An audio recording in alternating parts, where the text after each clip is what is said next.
আপনি এলেন, কি বলবেন? বলার কিছু নেই, বিনা কোনো হোমওয়ার্ক করে 4 ঘন্টা আমার সময় নষ্ট করলো। আমার সামনে বসে বসে খুঁজছে কি কোথায় কোন পেমেন্ট গেছে।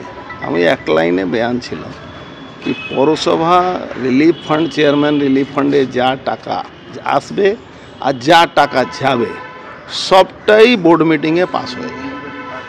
সেখানে কোনো হোমওয়ার্ক নেই, অনলি হ্যারাসমেন্ট করার জন্যে 4 আওয়ার আমার মতন লোকের ডিস্টার্ব করবে। 4 আওয়ার্স।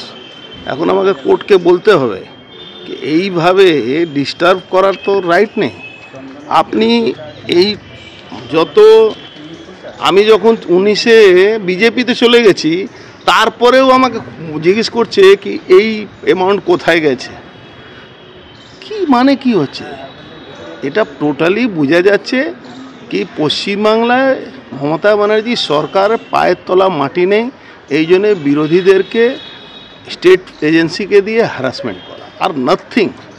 কালকে আপনার ছেলে পবন সিং তাকে একটা টেন্ডারের কেসে আবার ডেকেছে আগামীকাল, এবং ওর ক্ষেত্রেও নো কোয়ার্সিভ অ্যাকশন রয়েছে যেটা সুপ্রিম কোর্টের অর্ডার, কিন্তু আপনার ছেলেকে আগামীকাল আবার ডেকেছে।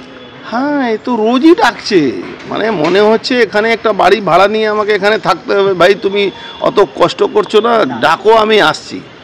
কিন্তু একটা লোকের তো, আমরা তো পলিটিক্যাল লোক, আমাদের তো নানা রকম কাজ আছে।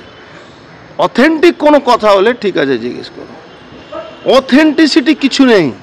আপনি ভাবুন 9 সালের ব্যাংক স্টেটমেন্ট নিয়ে এক একটা খুঁটিয়ে খুঁটিয়ে জিজ্ঞেস 2000 কাকে দিয়েছেন, 5000 কাকে দিয়েছেন, 4000 কাকে দিয়েছেন। What means?